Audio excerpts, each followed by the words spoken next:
Welcome to the NBA Coast to Coast podcast brought to you by thelines.com. Coming to you from the West Coast, Josh Lander, joined as always by Nate Weitzer on the East Coast. And we're rolling along in the NBA here, ending the work week with you guys with a nice slate of games to choose from on Friday. We're coming off a Thursday 2-game slate where we had a pretty nice night with our best bets there, Nate, 4-1 on the night, as Nate told you to take some Anthony Davis stuff there with a 20-10 game, as well as the Lakers to win. Who thought they would come back and show some spunk like that, pull it out for us? So that was some pretty nice money there. He went 30-12 on the night. So we took about 3 units for you guys there on best bets, which is what we're getting for you in this video for Friday. We also have playa props up that we're bringing you each and every day as well. So make sure to like and subscribe to that page. Also want you to head to thelines.com. Nate and I are using that odds finder tool that we have up on thelines.com. You can use that to make sure you're getting the best odds available to you from all these books giving us bets this season. Nate, let's go ahead and jump into your first pick. That is something I think we both really love for Friday to kick things off. Yeah, I mean, but we're not alone. It was the Magic. We're opened at like -2 at Portland. It's now -4. The money line is creeping up. San Antonio, same thing, hosting Houston. Started -1, now -3. So my pick is to parlay those money lines, which was +200 as of like an hour ago. It might be down closer to like +160 now. Or if it's your cup of tea, my more confident is Magic money line and Franz Wagner 20 points, which will get you closer to that +200. Franz's point prop is 18.5. We'll talk about that more in player props. But I mean, Orlando just dominated Houston, which is relevant to both picks here. Houston, as we talked about in the Futures episode, is a year away from being a year away, even with Ime Udoka just taking over and just shaking his head at the lack of talent he has relative to where he was in Boston. So, I mean, basically even 19-19 assist to turnover ratio for Houston. Orlando dropped 59 bench points. They are a very deep team, especially in that backcourt. Cole Anthony, and then they're big and physical, so they had a 26 rebounding advantage. Now we're talking a Blazers team that also was not impressive necessarily in their debut, in part because, look, they're giving the keys to Scoot Henderson. They're not really trying to win games this year, and Scoot was a -16 in his debut, and he was not good whatsoever. Anthony Simons was -27, playing those two guys together in the big NBA. The increasingly big wing NBA is a problem, and especially when you go against Orlando and you have a 6'10 shooting guard like Franz Wagner. There's no chance Anthony Simons is going to guard him. They might start with Tybal, but Tybal is a huge drain on Portland's offense. He's just not really an offensive threat. I mean, Orlando won twice in Portland the last 2 trips here, the last 2 years. The first time was before they even really had these guys. And then the second time, Franz went for 29 on 12 for 20 shooting. That was before Portland was in full tank mode. They still had Nurkic and Simons playing. So I give them credit for some of those wins there. And I mean, going into the season, Orlando rated by the books much higher, 37 win total versus like 23, the lowest total for Portland in the West. I just think you're getting some value here on an Orlando team that just proved they can win handily despite shooting 26% from deep against Houston, that they don't need to get it going from the outside. They can just bully a team like Portland that just doesn't have that much bulk, and DeAndre Ayton not really making up for clogging the middle like Nurkic was in terms of defensively. We'll see if he can get it going offensively in his second game here. But yeah, it's just like Portland being forced to play those young guys is not really helping them win games right now.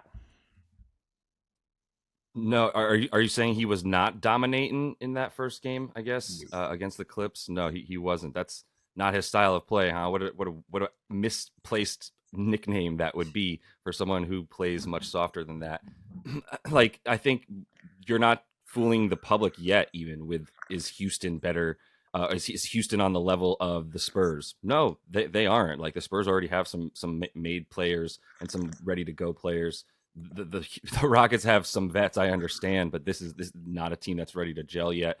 Obviously there's so much not to like there. And then when it comes to Portland and the Magic specifically, like, yeah, the Magic are close to a 40 win team. Like, is anyone going to be shocked if they win 40 games? I mean, it'll be slight surprise, but they're in probably the worst division in the league.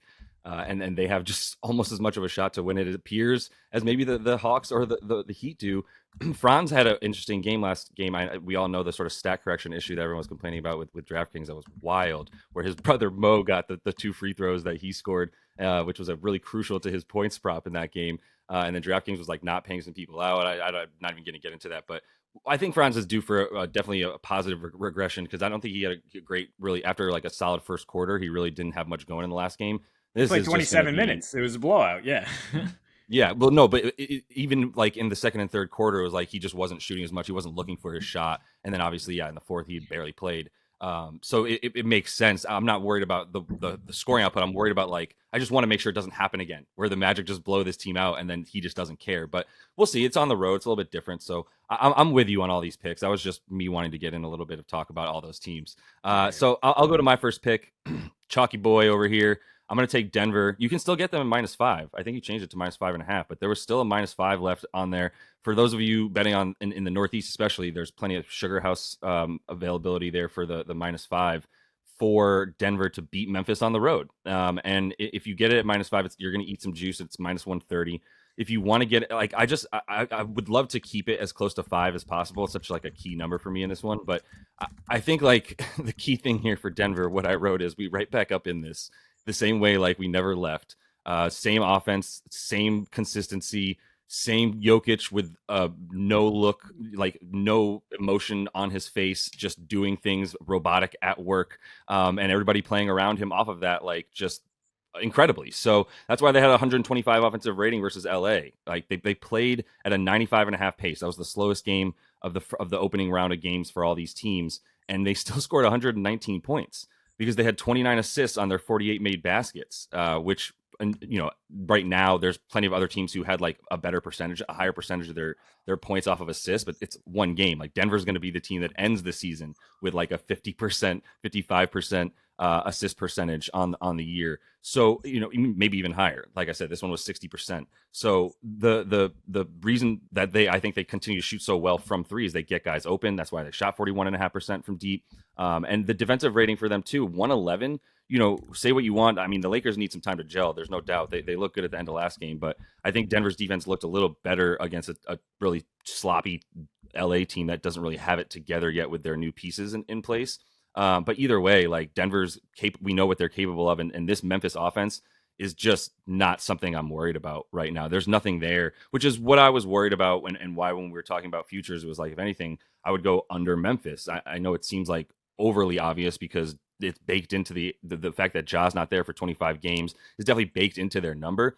But like these 25 games are going to be tough because I've been harping about this since last year, where I was like, Tyus Jones is the reason that they're good when Ja isn't there on offense. He goes to up to 17 points and 8 assists a game. Those are like all-star numbers, right? In some years. So like without him at this point, there's nothing really making that offense hum.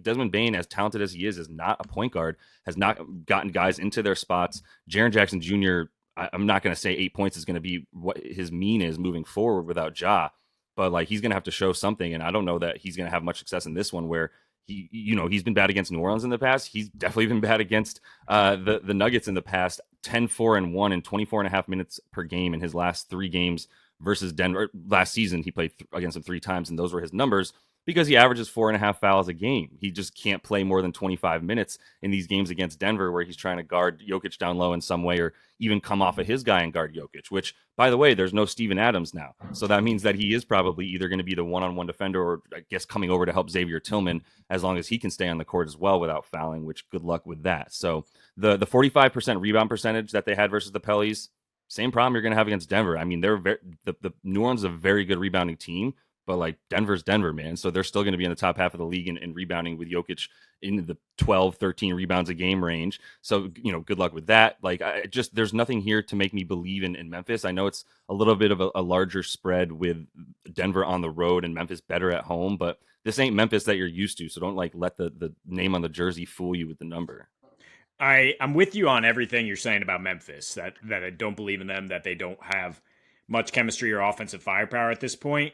But let's not forget who Denver is, which is a team that takes care of business at home. And then as soon as they're on short rest on the road, never covers. It never covered last year. especially in these spots. They've lost 3 straight in Memphis. 7 of the last 8 meetings between these teams have gone under, with Denver actually getting held in check a little bit on offense. So my lean would be tease it down, Denver, and take the under, or just take the under in general here. It's 220. It's a little concerning, but I think Memphis could fail to score 100. I mean, they against a bad New Orleans defense, we're not really there.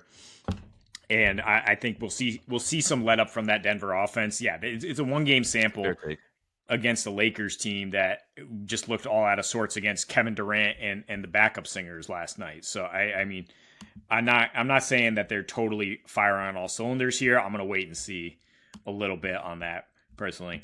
An over I do like, along with the public again, is Brooklyn at Dallas. It's gone up 3.5 points since I started this research. We're now at 231 is the total here. If that makes you uncomfortable, a Nets teaser plus 10 and under and over 227 is a great play here. You could put your whole unit on that if you want, or split the unit between the two. I don't think the Nets are getting blown out here in their revenge spot against Kyrie. A lot of revenge narratives on both sides of the ball here, because you got DFS, traded Dinwiddie. Everybody's got something to play for in this game. I think it will be intense.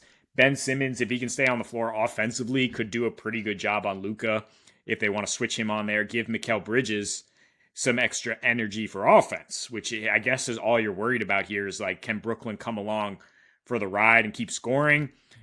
Will Cam Thomas erupt again like he did in the first game, which got us over? I mean, it tends to come in waves with Cam Thomas, but also Mikal didn't necessarily get going in that first one. Dinwiddie could also get going against a Dallas backcourt that's played no defense since Kyrie came along, right? I mean, 21 games with Kyrie Irving, 120 defensive rating, just trying to outscore people with 119 points per game.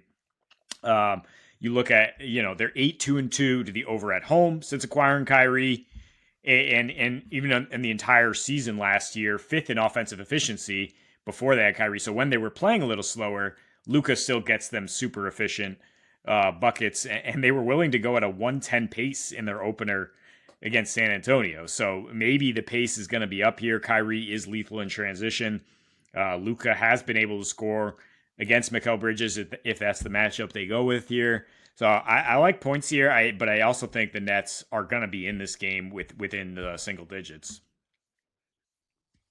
Yeah, I agree. I mean, the thing that scares you is, does Luka just do Luka things? You can say that about every single game. I do think it's worth it to get it to the double digits here in terms of making sure that you tease it, like you said. Once you start getting to 231.5, it gets a little bit dicey, but this is probably just going to continue to be a pretty, fast pace in terms of maybe more efficient. I mean, Brooklyn probably will continue to try to push it. And I mean, Dallas is definitely playing faster when Kyrie's out there. And also like Derek Lively. I mean, I know it's one game sample, but he pushes the pace as well. He's a rim running center that is definitely going to help them push that pace. Like I said, like get out and run a little bit in transition, or even just out of a made basket, just get down there, get Luka in his spot, early and keep it moving. So I think you can keep the pace up that way.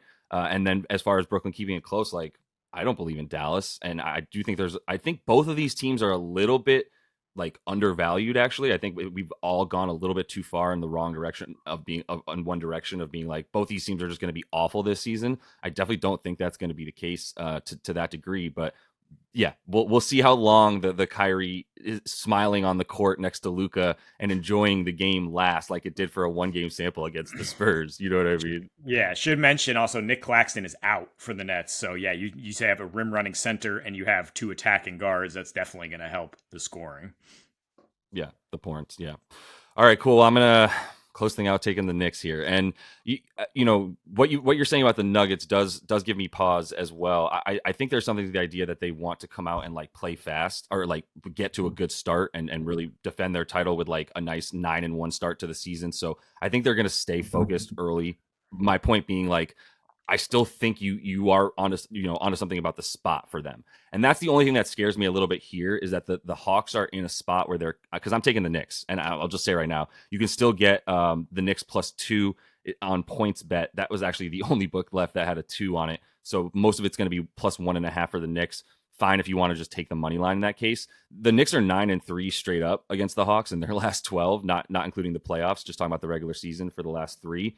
And also, that's when Julius Randle has been around since. 4 years now, but for him, since he got to the Knicks, he just dominates the Hawks. So I'll talk about that more in player props. But that's a huge reason for why I like the Knicks. Why I brought up the Nuggets in the first place was talking about the spot, and the spot here is good for Atlanta in that they're not good on the road, and they're not good on the road as road favorites. I tried to tell a couple people that who disagreed with me. They think that the Hornets are going to be so bad that it was just worth it to take the Hawks on the road, even though the Hawks were 4-11 as road favorites last season against the spread.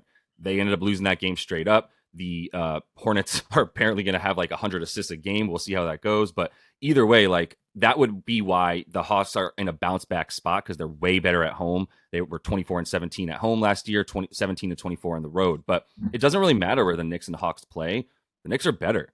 And the Hawks really needed John Collins, by the way. Like Julius Randle, when he goes up against not John Collins on that team, is slightly better than already really dominant, even when John Collins was out there. So he does make a little bit of a marginal difference down low for them. Like Saddiq Bey is going to struggle, I think, defending various power forwards in this league, whether it's someone who's very fast and versatile, or someone who's both in terms of Julius Randle, fast, versatile, and very, very strong. He's actually quicker than he is fast, but you get my point.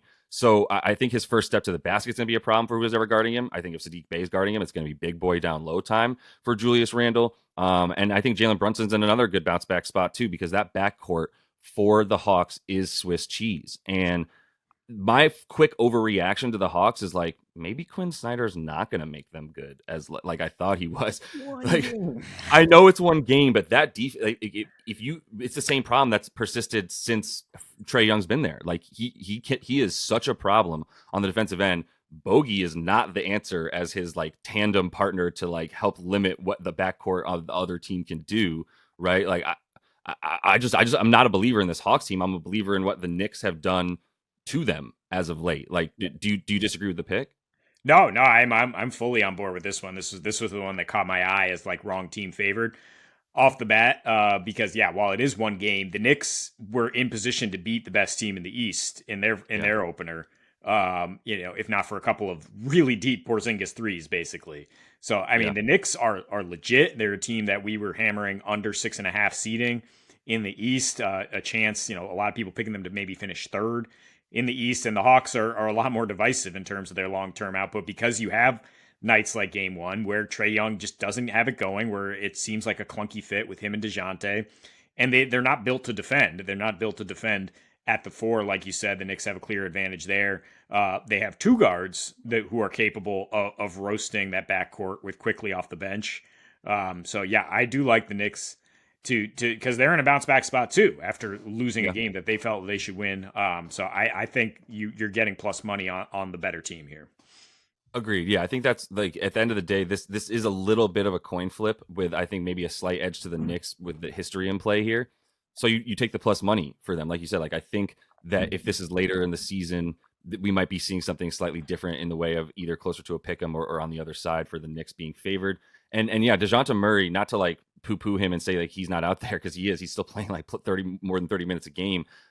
But like also his defense has regressed entirely. And I think he was a little bit overrated as a good defender on the Spurs because of how long and rangy he is capable of being. It doesn't mean he's really translated it into helping this defense. It's just, like you said, I think Jalen Brunson's ripe for a big game. Emmanuel quickly looks like he's trying to like crack that starting lineup and be like, yo, you can't not have me here. Either way, he's getting like 30 to 32 minutes a game, which is really, really good for that offense. And yeah, I think Julius Randle's just going to continue to cook to that point. So let's talk about that more in play of props here in a minute, but that's all the time we have for you in best bets. We'll look to stay wicked hot with you guys after going 4-1 last night on Thursday, closing out the week with some dubs. So until we see you next, happy betting.